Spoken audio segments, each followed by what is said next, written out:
അപ്പം ഞാൻ നിങ്ങൾ സ്വന്തം മുനിയർമേടയിലാണ്.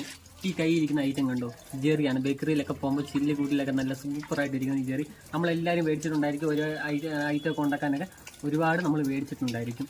ഇതിൻ്റെ മരം കണ്ടിട്ടുണ്ടോ, ഇതെങ്ങനെയാണ് ഉണ്ടാക്കുന്നത് കണ്ടിട്ടുണ്ടോ? അപ്പോൾ കുറച്ച് പേര് വന്ന് കമൻറ്റ് ചെയ്തു ഇത് ആർക്കാണ് അറിയാത്തവർക്ക് വേണ്ടിയാണ് പറയുന്നത്. അപ്പോൾ ഈ ഐറ്റം നമ്മളെല്ലാവരും വാങ്ങിച്ചിട്ടുണ്ട്. അപ്പോൾ ഇതിൻ്റെ മരവും ഈ ജെറി മരവും അതേപോലെ തന്നെ അതിൻ്റെ വീഡിയോസാണ് നമ്മളിന്ന് കാണിക്കാൻ പോകുന്നത്. നമ്മുടെ ഒരുപാട് കസ്റ്റമർ ഇതിൻ്റെ തൈ നമ്മളിന്ന് മേടിച്ചിട്ടുണ്ടായി, ഒരുപാട് കസ്റ്റമറെ പിടിച്ചു. അപ്പം ഈ മരമൊക്കെ കാണുമ്പോൾ ഒരുപാട് പേർക്കറിയാം. ഈ യാത്രയൊക്കെ പോകുമ്പോൾ ഒരേ വീട്ടിലൊക്കെ നിൽക്കുന്നതൊക്കെ കാണുമ്പോഴേ അറിയാൻ പറ്റും. അപ്പം ഞാൻ കാണിച്ചു തരാം. അപ്പോൾ ഇത് പിന്നെ നേരെ പറിച്ച് ബേക്കറി കൊണ്ട് വെക്കുമല്ല, ഇത് ഇത്രയൊക്കെ ആവാൻ വേണ്ടി കുറേ പരിപാടികളും കാര്യങ്ങളൊക്കെ ഉണ്ട്. അത് ഞാൻ വീഡിയോയിൽ ഡീറ്റെയിൽ ആയിട്ട് പറഞ്ഞു തരാം. അപ്പോൾ ഓക്കെ. അപ്പോൾ ഇതാണ് ഞാൻ പറഞ്ഞ ജെറി മരം. ഇത് ഒരുപാട് പേര് കണ്ടിട്ടുണ്ടായിരിക്കും, പക്ഷേ ആർക്കും അങ്ങനെ മനസ്സിലാവില്ല സംഭവം. ഇതിനകത്ത് പിന്നെ പ്രത്യേകത എന്ന് വെച്ച് കഴിഞ്ഞാൽ ഇത് പറിച്ചിട്ടാണ് നമ്മുടെ ബേക്കറിയിലൊക്കെ ഗ്ലാസ്സുകളിലൊക്കെ നല്ല റെഡ് കളറിൽ പിന്നെ ഇരിക്കുന്നത്.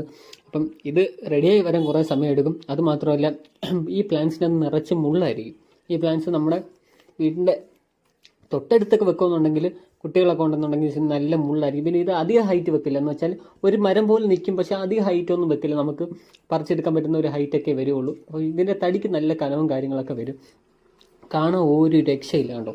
ഇത് നമ്മുടെ എല്ലാ നാട്ടിലും കായ്ക്കുന്ന ഒരു ഐറ്റമാണ്. കാരണം എന്ന് വെച്ച് കഴിഞ്ഞാൽ നമ്മുടെ കാലാവസ്ഥയ്ക്കൊക്കെ ധാരാളം ഒരു രക്ഷയില്ലാതെ കായ്ക്കുന്ന ഒരു ഐറ്റമാണ് ബേക്കറി ചെറി. ഇവിടെയൊക്കെ ഇതിനെ ബേക്കറി ചെറി എന്നൊക്കെയാണ് പറയുന്നത്. കാരണം ഇത് ബേക്കറിയിൽ ഇരിക്കുന്നത് കൊണ്ടായിരിക്കാം ബേക്കറി ചെറി കാര്യങ്ങൾ എന്നൊക്കെ പറയുന്നത്. പലയിടത്തും പല പേരുകളായിരിക്കും കൊണ്ട് ഇതേപോലെ തന്നെ കായ്ക്കുന്ന സമയത്ത് ഒരു രക്ഷയില്ലാതെ കായ്ക്കുകയും ചെയ്യും.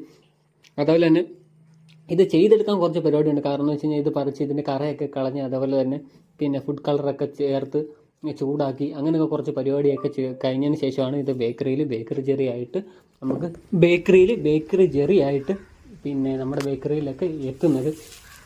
നമ്മുടെ നാട്ടിലെ പിന്നെ എന്താ പറയുക, നമ്മുടെ നാട്ടിൽ കായ്ക്കുന്ന ഐറ്റം പലർക്കും അറിയില്ല ഈ സംഭവം. നമ്മുടെ നാട്ടിലൊക്കെ കായ്ക്കുന്ന ഐറ്റം അതുപോലെ തന്നെ നമ്മുടെ വീടിൻ്റെ പരിസരത്തൊക്കെ ഉള്ള ഒരു ഐറ്റമാണ് ഈ ബേക്കറിയിൽ വന്നിരിക്കുന്നതെന്ന് ആർക്കും അറിയില്ല.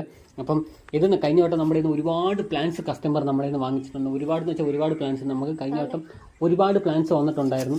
ഈ വട്ടം നമ്മൾ ഈ ഒരു വീഡിയോ റീൽസ് ആയിട്ട് ഇട്ടപ്പോൾ ഒരുപാട് കസ്റ്റമർ പ്ലാന്റ്സ് ചോദിച്ചിട്ടുണ്ട്, റിക്വസ്റ്റ് കൊടുത്തിട്ടുണ്ട്. ഉടനെ തന്നെ പ്ലാന്റ്സ് എത്തുന്നതായിരിക്കും. കഴിഞ്ഞ വട്ടം കൊടുത്തതെന്ന് വെച്ചാൽ നല്ല അടിപൊളി പ്ലാന്റ്സ് ആയിരുന്നു. ഏതാണ്ട് കായ്ക്കാറായ പ്ലാന്റ്സ് തന്നെ നമ്മൾ കഴിഞ്ഞ വട്ടം കൊടുത്തിട്ടുണ്ടായിരുന്നു. കാരണം വെച്ചാൽ നല്ല ഹൈറ്റൊക്കെ ഉള്ള നല്ല അടിപൊളി പ്ലാന്റ്സ് കഴിഞ്ഞ വട്ടം കസ്റ്റമറിന് കൊടുത്തിട്ടുണ്ടായിരുന്നു. ഈ വട്ടം ഇതിൻ്റെ ചെറിയ പ്ലാന്റ്സ് നമ്മുടെ കയ്യിൽ വരുന്നുണ്ട്. നമ്മുടെ കാലാവസ്ഥയ്ക്കൊക്കെ ശരിക്കും പിന്നെ പിടിയുന്ന നല്ല അടിപൊളി പ്ലാന്റ്സ് നമ്മുടെ കയ്യിൽ സ്റ്റോക്ക് വരുന്നുണ്ട്.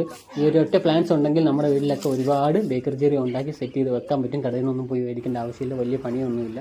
യൂട്യൂബിലൊക്കെ നോക്കുകയാണെന്നുണ്ടെങ്കിൽ ഇതെങ്ങനെ ചെയ്യുന്നതെന്നൊക്കെ ഒരുപാട് പേര് വീഡിയോയും കാര്യങ്ങളൊക്കെ ചെയ്തിട്ടുണ്ട്. അപ്പോൾ ഞാൻ ഈ പ്ലാന്റ്സിനെ പറ്റി പറയാൻ വന്നതുകൊണ്ട് ഇതെങ്ങനെയാണ് ഉണ്ടാക്കുന്നത് എന്നുള്ള ഡീറ്റെയിൽ ആയിട്ട്